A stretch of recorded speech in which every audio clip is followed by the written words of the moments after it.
네, 오늘 본독한 말씀을 가지고 입술의 열매를 죽게 해드리자라고 하는 제목으로 말씀을 나누도록 하겠습니다. 지난 주간에 세계적인 암 전문가인 김의신 박사의 글을 읽었어요.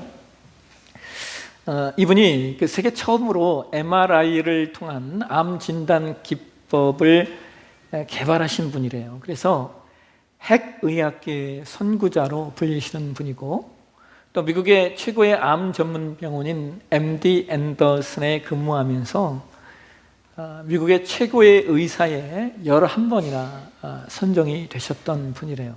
아주 자랑스러운 한국계 의사이신데요, 이분이 이런 얘기를 합니다. 미국 사람들과 비교해서 한국 사람들이 암 치료가 잘 되지 않는다는 거예요. 그런데 그 MD 앤더슨에도 많은 한국 사람들이 이제 암을 치료하러 오는데, 신기한 것이 그 MD 앤더슨에 오는 한국인들 중에 그 암 치료가 잘 되는 부류가 있대요. 그 부류가 어떤 부류냐면 깡패들이래요. 암에 걸린 조폭들은 치료도 잘 되고 거의 부작용도 없다는 거예요. 왜냐하면 조폭들은 정말 단순하게 생각을 하는데요, 그래서 암 걸렸으니까 이 기회에 놀고 먹자, 잘 쉬자. 그래서 온통 그 머릿속에 와인 마실 생각, 골프 칠 생각, 어떻게 잘 놀 것인가만 생각을 한다는 거예요. 그래서 그들이 암 치료가 잘 된다는 겁니다. 여러분, 한국 사람이 암에 걸릴 확률이 38%예요. 그러니까 10명 중에 4명은 살면서 한 번쯤은 다 암에 걸린다는 거예요. 여기 10명 중에 4분은 암 걸리는 상황이 온다는 거예요. 그런데 김의신 박사가 무엇을 걱정하냐면, 한국 사람들이 가지고 있는 암에 대한 어떤 선입견 혹은 부정적인 인식이 문제라고 이야기를 해요. 미국 사람들은 암을 무슨 고혈압이나 혹은 당뇨 같은 만성 질환처럼 생각을 하는데, 한국 사람들은 암을요 사형 선고로 받아들인대요. 그래서 유난히 좌절하고, 그래서 먹지도 못하고, 또 얼마나 부정적인 생각과 부정적인 말을 많이 하는지 모른다는 거예요. 재밌는 것은 여러분, 그 MD 앤더슨이라는 병원에요 자원봉사자만 1600명이 있대요. 자원봉사자가 1600명이 있는데 그 1600명이 다 암 환자래요. 그러니까 미국 사람들은 암에 걸려도 집에 누워있는 것이 아니라 자원봉사라 다니고, 교회 가서 사람들에게 다 얘기하고, 그리고 그 사람들에게 내가 암 걸렸다고 다 얘기하고, 이제 함께 잘 먹고 잘 놀자고 하면서 다닌다는 거예요. 근데 한국 사람들은 다 병원에 그냥 누워있대요. 하늘 천장만 보고 있다는 거예요. 이것이 한국 사람들이 가진 암에 대한 부정적인 인식이라는 거예요. 그래서 그가 그런 말을 해요. 작은 일에 감사하는 마음을 가지고 1%의 가능성만 있으면 그것을 붙잡으라는 거예요. 예? 여러분, 1%의 가능성, 1%의 가능성만 있어도 그것을 붙잡으면 산다는 거예요. 여러분, 이게 무슨 말이냐면요, 생각이 중요하다는 겁니다. 생각. 내가 어떤 생각을 하고 사느냐, 또 마음의 상태가 중요하다는 거예요. 그리고 자신의 입에서 나오는 말들이 중요하다는 겁니다. 내 마음의 생각과 내 마음의 상태와 그리고 내 입에서 나오는 말들이 나를 살리기도 하고 죽이기도 할 수 있다는 거예요. 오늘 저와 여러분이 공독한 말씀이 호세아서예요. 이스라엘 솔로몬의 아들 로보암 왕 때 나라가 분열 왕국이 돼서, 그래서 남왕국, 북왕국, 남유다, 북이스라엘 이렇게 분열이 되는데요, 하나님께서 남왕국을 위하여 예언하는 선지자, 북왕국을 위하여 예언하는 선지자를 세우시는데, 오늘 우리가 보고 있는 호세아 선자는 그 당시에 북왕국을 위하여 예언했던 선지자예요. 호세아 선자는 북왕국이 하나님께 돌아오기를 소망하면서 장장 40년 동안 선지자로 사역을 합니다. 근데 저와 여러분이 기억하시다시피 북왕국은 하나님 앞에 단 한 명의 선원왕도 없었죠. 나라 온통 전체가 타락하고 우상을 숭배했어요. 그래서 결국에 아수르, 즉 아스리아 제국에 의하여 나라가 멸망을 당합니다. 근데 여러분, 그럼에도 불구하고요, 하나님께서는 끝까지 그 북왕국의 백성들이 하나님께 돌아오길 소망하셨어요. 오늘 우리가 봉독한 말씀이 호세아서의 마지막 장인데요, 호세아 14장 1절에 상반절에 성경이 이렇게 이야기를 하는 거예요. 이스라엘아, 내 하나님 여호와께로 돌아오라. 여러분, 이것이 하나님 아버지의 마음입니다. 그런데 여러분, 호세아서에서 하나님께서 하나님 백성들을 얼마나 사랑하시는지에 대해서 하나의 상징으로 보여주시는 기가 막힌 내용이 하나 등장을 해요. 정말 기가 막힌 내용이에요. 우리 함께 호세아 1장 2절과 3절을 한번 보실까요? 우리 말씀 같이 한번 읽도록 하겠습니다. 여호와께서 처음 호세아에게 말씀하실 때 여호와께서 호세아에게 이르시되 너는 가서 음란한 여자를 맞이하여 음란한 자식들을 낳으라. 이 나라가 여호와를 떠나 크게 음란함이니라 하시니, 이에 그가 가서 디블라임의 딸 고멜을 맞이하였더니 고멜이 임신하여 아들을 낳으매. 여러분, 이게 이해가 되세요? 하나님 앞에 거룩한 선지자를 세워놓고 하시는 말씀이 음란한 여자를 만나서 음란한 자식을 낳으래요. 여러분, 이 말씀이 이해가 되십니까? 그런데 더 기가 막힌 게 뭔지 아십니까? 호세아 3장으로 한번 가보실까요? 3장 1절과 2절 말씀 한번 보실까요? 우리 말씀을 표준 세번역 성경으로 한번 보시겠습니다. 같이 한번 읽겠습니다. 주님께서 나에게 또 말씀하셨다. 너는 다시 가서 다른 남자의 사랑을 받고 음녀가 된 그 여인을 사랑하여라. 이스라엘 자손이 다른 신들에게로 돌아가서 건포도를 넣은 빵을 좋아하더라도 나주가 그들을 사랑하는 것처럼 너도 그 여인을 사랑하여라. 그래서 나는 은 15세겔과 보리 한 호멜 반을 가지고 가서 그 여인을 사서 데리고 왔다. 여러분, 이게 어떤 상황이냐면요, 호세아가 하나님 말씀을 따라서 음란한 여인이었던 고멜과 결혼했는데 그녀가 다른 남자를 사랑하게 되어서 떠나버린 거예요. 아니 여러분, 선지자가 음란한 여인과 결혼한 것도 기가 막힌데 그녀가 다른 남자를 사랑하여 호세아를 떠났으면 여러분, 그럼 그것으로 된 거 아닙니까? 끝난 거 아닙니까? 그런데 하나님이 또 나타나셔서 뭐라고 말해요? 그 여인을 찾아서 다시 사랑하고 다시 아내로 삼으라는 거예요. 근데 더 기가 막힌 게 뭐냐면요, 여러분, 호세아가 그녀를 찾기 위해서 어떤 일을 합니까? 성경에 뭐라고 말해요? 은 15세겔과 보리 한 호멜을 가지고 가서 그녀를 사왔다는 거예요. 여러분, 이게 무슨 말일까요?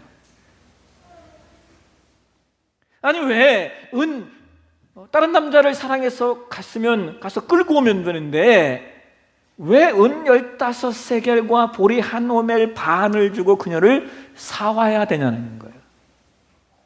여러분, 이 상황이 어떤 상황인지를 우리가 확인할 수 있는 방법이 있어요. 그게 뭐냐면요, 호세아가 그녀를 사오기 위하여 지불한 금액이 어떤 내용이 어떤 대가인지를 알면 우리가 해석이 돼요. 성경에 은 15세겔과 보리 한 호멜 반이라고 말하고 있는데, 여기 보리 한 호멜 반은요, 그 당시에 이걸 가격으로 환산하면 은 15세겔입니다. 그러니까 호세아가 아내를 찾기 위하여 지불한 금액이 뭐라는 거예요? 은 15세겔과 그 다음에 은 15세겔의 값어치가 있는 보리를 주었기 때문에 총 얼마예요? 30세겔입니다. 여러분, 당시에 은 30세겔은요 노예를 사는 금액이었어요.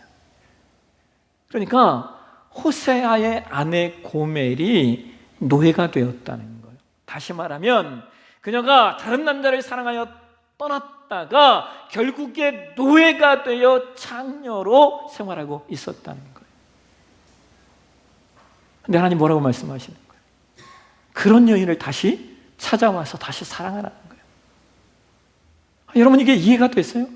아니 이런 여인을 어떻게 다시 사랑할 수 있단 말입니까? 그런데 여러분, 참 놀라운 것은요, 이 사건은요 하나의 상징이에요. 하나의 은유이고 하나의 모형이 되는 내용. 이것을 학자들은요 그림 언어라고 이야기합니다. 이것이 하나의 그림처럼 뭔가를 보여주고 있는, 품고 있는 내용이 있다는 거예요. 호세아, 이 사건이 두 가지 그림 언어를 품고 있는데, 하나는 호세아가 음란하고 창녀와 같은 고멜을 사랑하는 것이 하나님께서 우상을 숭배하는 이스라엘 백성들을 사랑하는 것과 같다는 거예요. 음녀와 같은 이스라엘을 하나님께서 사랑하시기로 결정하셨다라고 하는 것을 보여주는 것이 오늘 호세아가 음란한 여인과 결혼하고 그녀를 다시 찾는 것과 같은 내용이다라고 하는 것을 성경의 첫 번째 그림 언어로 우리에게 보여주고 있는 거예요. 그 다음 또 하나, 두 번째 그림, 호세아서에 나타난 두 번째 그림 언어는, 이 사건은 은 30세겔에 팔려서 십자가에 달리시는 예수 그리스도를 예표하고 있다는 거예요. 호세아가 은 30세겔을 주고 자기 아내를 사는 것처럼 예수님은 우리의 구속을 위하여 은 30세겔에 팔리셨다는 거예요. 그래서 이 사건은 하나님께서 하나님 백성들의 구원을 위하여 친히 대가를 지불하신다. 하나님은 하나님 백성들의 구원을 위하여 친히 대가를 지불하시는 분이다 라고 하는 사실을 우리에게 알려주고 있는 거예요. 그래서 여러분, 우리는 호세아서를 통하여서 하나님 아버지의 사랑과 예수 그리스도의 은혜를 느끼셔야 합니다. 그런데 여러분, 제가 오늘 이 말씀을 묵상하면서요, 마음에 깊이 다가온 것이 뭐냐면 호세아의 태도예요. 여러분, 저 같으면요 못했을 것 같아요. 그렇지 않아요? 세상 어떤 남자가 음란한 여인과 살고 싶겠고, 거기다가 자신을 떠나 다른 남자를 사랑해서 자신을 떠나고, 또 거기다 그러다가 노예로 팔려 창녀까지 되었던 여인을 누가 다시 사랑할 수 있겠습니까? 근데 놀라운 것은 호세아는 그녀의 값을 지불하고 데려와서 계속해서 자기의 아내로 삼고 있고, 더 놀라운 것이 그런 상황과 그런 사건에 대하여 호세아가 하나님 앞에 어떤 불평이나 혹은 자신의 아픔에 대해서 말하고 있는 내용이 호세아서에 하나도 없다는 거예요. 여러분, 우리가 이사야서나 예레미야서를 읽어보면요, 그래도 그들은 하나님 앞에 자신의 아픔과 자신의 어려움을 토로하기도 했고, 어떤 때는 하나님 앞에 변론하기도 했어요. 그런데 호세아서 전체의 말씀을 우리가 읽어보면요, 그런 말씀, 그런 뉘앙스, 그런 문구가 하나도 안 나와요. 여러분, 심지어 하나님께서 호세아에게요, 음란한 여자를 만나, 음란한 여자 고멜을 만나 결혼하여 음란한 자녀를 낳으래요. 여러분, 이게 말이 돼요?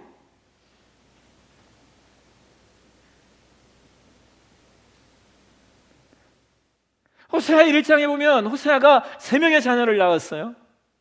그런데 하나님이 그들에게 기가 막힌 이름을 붙여줘요. 첫 번째 아들을 이름에 이스르엘이라고 지으래요. 무슨 뜻인지 아십니까? 하나님이 흩으신다라는 뜻이에요. 두 번째 딸을 낳았어요. 이름을 노루하마라고 지어요. 무슨 뜻이에요? 긍휼히 여김을 받지 못한 자. 아니, 긍휼히 여김을 받아도 문제인데 그래도 긍휼히 여김을 받지 못한 자라니에요. 그 다음에 또 아들을 낳았어요. 이름을 로함이래요. 이게 더 기가 막힙니다. 내 백성이 아니다. 여러분, 이거 너무한 거 아닙니까? 아무리 선지자라고 해도 그 아픔과 그 슬픔이 자식들에게까지 전가된다면 이것만큼 고통스러운 일이 어디 있겠어요? 근데 여러분, 참 놀라운 것은요, 그러한 자신의 상황과 그러한 자신의 환경과 그러한 자신의 상태에 대해서 호세아가 하나님 앞에 투정하거나 하나님 앞에 반론을 제기하거나 하나님 앞에 변론을 제기하지 않아요. 참 놀라운 것은 호세아서에 하나님께서 그렇게 심판과 진노의 말씀을 하시고 계시는데도 호세아가 화자의 입장에서, 자기가 말하는 입장에서 말한 말씀들을 우리가 해석해 보면요, 호세아가 한 말들이 대단히 긍정적이에요. 대표적인 말씀이요, 호세아 6장 1절에서 3절까지의 말씀 한번 보실까요? 같이 한번 읽도록 하겠습니다. 오라, 우리가 여호와께로 돌아가자. 여호와께서 우리를 찢으셨으나 더러 낫게 하실 것이요, 우리를 치셨으나 싸매어 주실 것임이라. 여호와가 이틀 후에 우리를 살리시며 셋째 날에 우리를 일으키시리니 우리가 그의 앞에 살리라. 그러므로 우리가 여호와를 알자. 힘써 여호와를 알자. 그의 나타나심은 새벽빛같이 어김없나니 비와 같이 땅을 적시는 늦은 비와 같이 우리에게 임하시리라 하니라.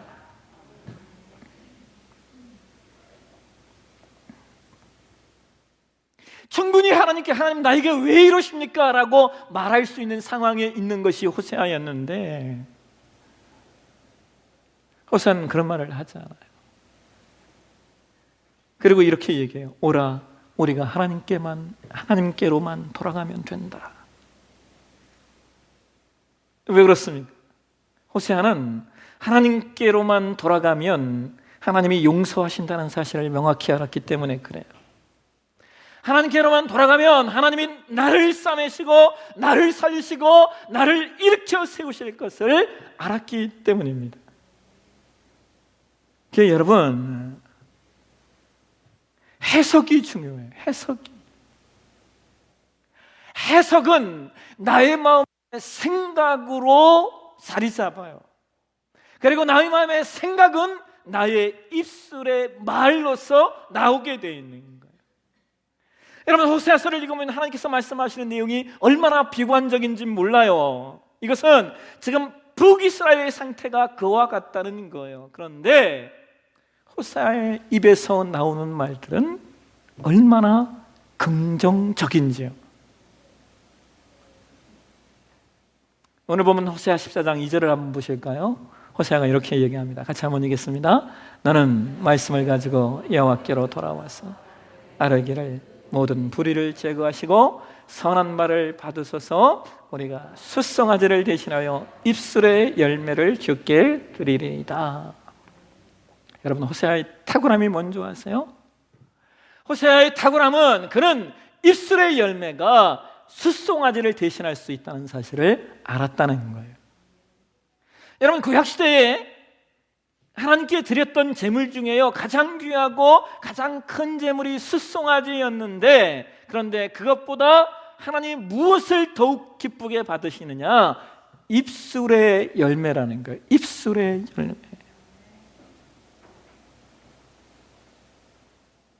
여러분, 예수님이 마태복음 15장 18절과 19절에 이런 말씀을 하셔요. 우리 이 말씀 한번 표준 세 번째 성경으로 한번 보실까요? 같이 한번 읽겠습니다. 그러나 입에서 나오는 것들은 마음에서 나오는데 그것들이 사람을 더럽힌다. 마음에서 악한 생각들이 나온다. 그건 살인과 간음과 음행과 도둑질과 거짓 증언과 비방이다. 사람의 입에서 나오는 말들은 사람의 마음에서 나온다는 거예요. 그러니까 마음이 좋으면 좋은 말이 나오고 마음이 악하면 악한 것들이 나오는 거예요. 그래서 입에서 나오는 것을 보면 무엇을 알게 되는 거예요? 그 사람의 마음을 알게 되는 거죠. 그러니까 여러분, 우리가 살면서 이 사람이 어떤 사람인지 쉽게 알 수 있는 방법이 세 가지가 있어요.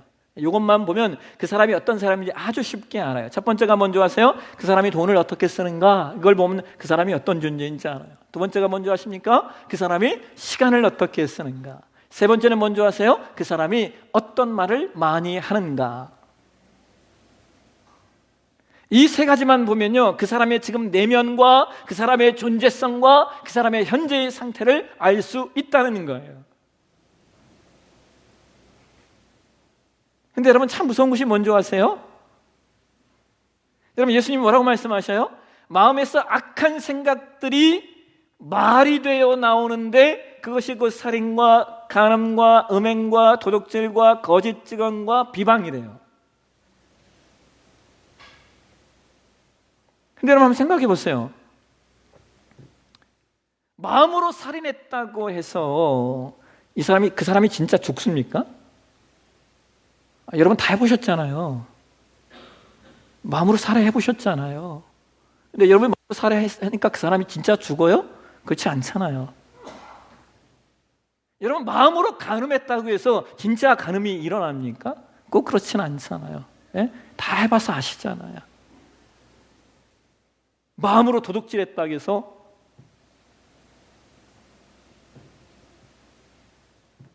진짜 도둑질해요? 그렇지 않습니다. 근데 문제는요, 그것이 그 내 마음에 있는 것들이 말로 나타나면 문제인 거예요. 왜냐하면 실제로 말로 얼마든지 사람을 죽일 수 있고 말로 얼마든지 간음하고 음행하고 도둑질을 할 수 있기 때문에 그래요. 여러분 요즘에 제일 무서운 게 보이스피싱 아닙니까? 말로 하는 거잖아요. 그걸로 사람 죽인다니까요. 그래서 마음의 생각이 말이 되어 거짓 증언과 비방이 되는 것처럼 마음의 생각이 말이 되어 사람을 살해할 수 있다는 것이고 마음의 생각이 말이 되어 간음과 음행과 도둑질을 일으킬 수 있다는 거예요. 그러니까 정말 무서운 건 말이에요.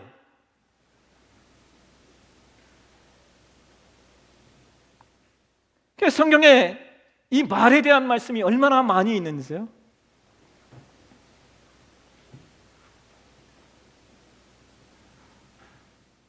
그래서 성경은 우리에게 제발 좀 학자의 귀를 가져라, 학자의 입을 가져라라고 이야기를 해요. 왜? 우리가 말을 잘 못하니까, 또 말을 잘 듣지 못하니까. 여러분 사람은 말을 잘 못합니다. 이 말을 잘하는 사람은 없어요. 이게 우리예요. 그리고 그것뿐만이 아니에요. 말을 잘 듣지도 못해요. 우리는 자기가 듣고 싶은 것만 듣거든요. 그래서 우리 인생의 말 때문에 생기는 내용들을 성경이 이렇게 이야기해요. 잠언 18장 21절 한번 보실까요? 같이 한번 읽겠습니다. 죽고 사는 것이 혀의 힘에 달렸나니 혀를 쓰기 좋아하는 자는 혀의 열매를 먹으리라. 죽고 사는 것이 혀에 달렸대요. 또 야고보서 3장 6절 한번 보실까요? 야고보서 3장 6절 같이 한번 읽겠습니다. 혀는 곧 불이요 불의의 세계라. 혀는 우리 지체 중에서 온몸을 더럽히고 삶의 수레바퀴를 불사르나니 그 사라는 것이 지옥불에서 나는다. 혀가 지옥이 될 수 있다는 거예요. 여러분 말이 얼마나 무섭습니까? 말이 사람의 인생을 죽이기도 살기도 하니 사람의 인생을 결정한다는 것을. 최근에 읽은 책 중에 말의 품격이라고 하는 제목의 책이 있어요. 그 책에서 그쪽에 한 대목에 이런 문구가 써 있었어요. 삶의 지혜는 종종 듣는 데서 비롯되고 삶의 후회는 대개 말하는 데서 비롯된다. 명확하잖아요. 그죠? 여러분 그렇잖아요. 여러분 언제 후회하십니까? 우리가 가장 많이 후회하는 걸 생각해 보면요, 하지 않아야 할 말을 했다라고 느껴질 때 후회하는 거예요. 아, 이건 해야 할 말이 아니었는데. 삶의 후회는 대개 말에서 비롯돼요. 일단 문제는 이거예요. 여러분 우리가 해야 할 말과 하지 않아야 할 말을 어떻게 구분하냐는 것을. 그죠? 해야 할 말과 하지 않아야 할 말을 어떻게 구분할 수 있느냐. 이것을 독일의 사회학자인 노베르트 엘리아스라고 하는 분이요, 매너의 역사라고 하는 책에서 이런 이야기를 해요. 제목도 좋죠. 매너의 역사. 우리 한번 같이 한번 읽어볼까요? 인간이 선의로 하는 언행에 매너라는 요소가 결핍되어 있으면 상대에게 비문명적인 행위로 인식될 수도 있다. 매너는 곧 문명하다.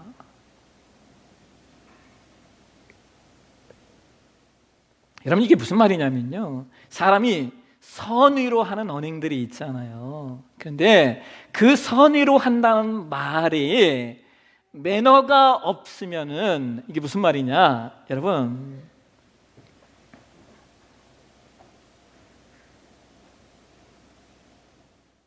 우리가 종종 선이라는 명목을 달아서 말을 전달하는데 말은 전달되는 과정에서 반드시 오도되고 오독을 일으킨다는 거예요.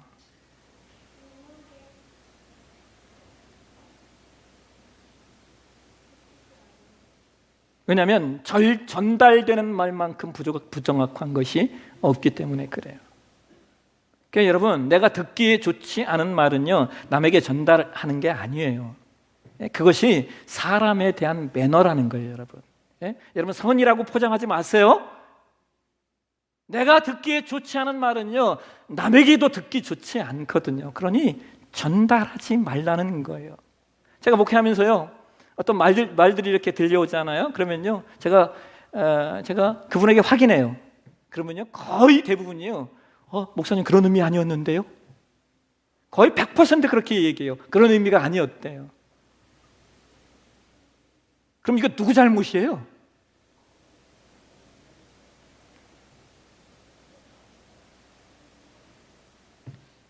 여러분, 제가 지금도 잊혀지지 않는 드라마의 한 대사가 있어요. 이게 2003년에 방영되었던 드라마입니다.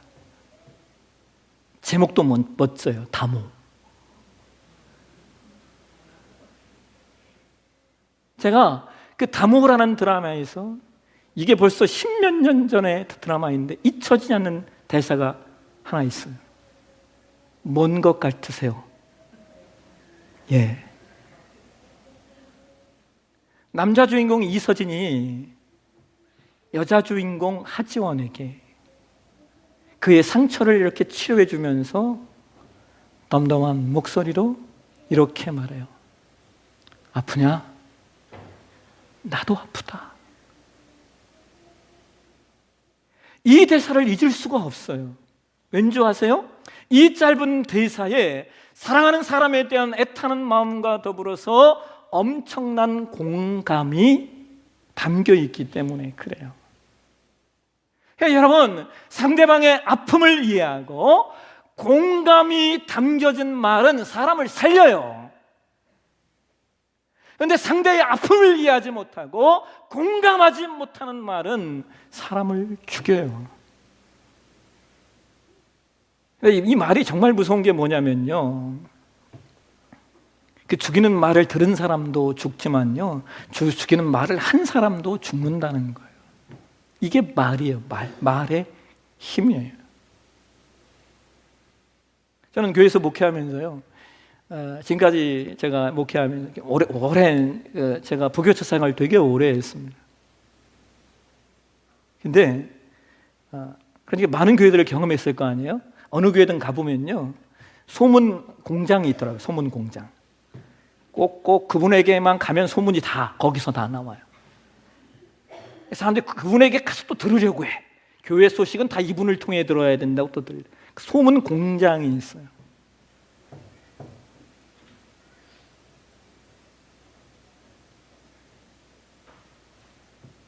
삶이 잘 되지 않더라고요. 왜? 말대로 되니까.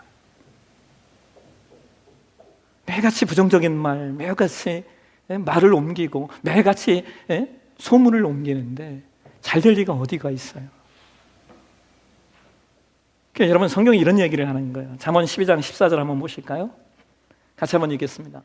사람은 입의 열매로 말미암아 복록에 족하며 그 손이 행하는 대로 자기가 받느니라.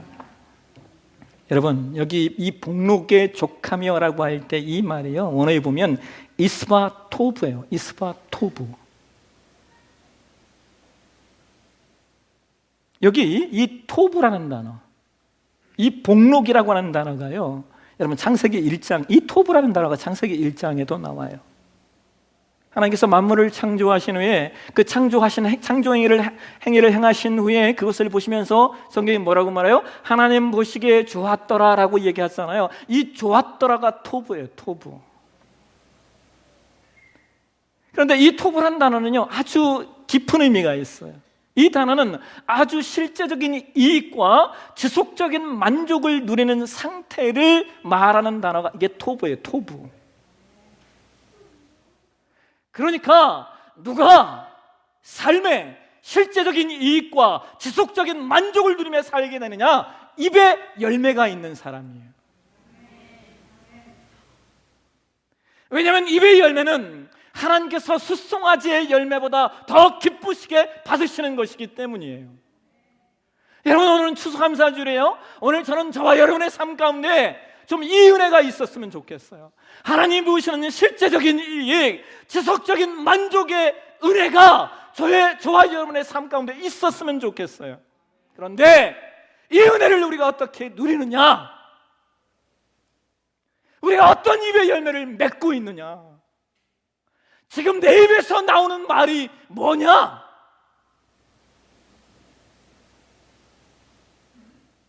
이것으로 결정이 돼요. 오늘 내 사랑의 모든 지체들이 입의 열매, 입의 아름다운 열매를 하나님께 올려드리셔서 하나님이 약속하신 이 토부의 은혜, 실제적인 삶의 이익과 지속적인 만족을 주시는 하나님의 그 은혜 누리는 저와 여러분의 신앙이 되어주시길 주의 이름으로 축원합니다. 기도하겠습니다. 하나님, 오늘도 주의 말씀을 상고합니다. 내 사랑의 모든 지체들에게 토부의 은혜가 있게 도와주옵소서. 이 일을 위하여 우리 삶에 입술의 열매가 있게 하여 주옵소서. 거룩하신 예수님의 이름으로 기도합니다. 아멘.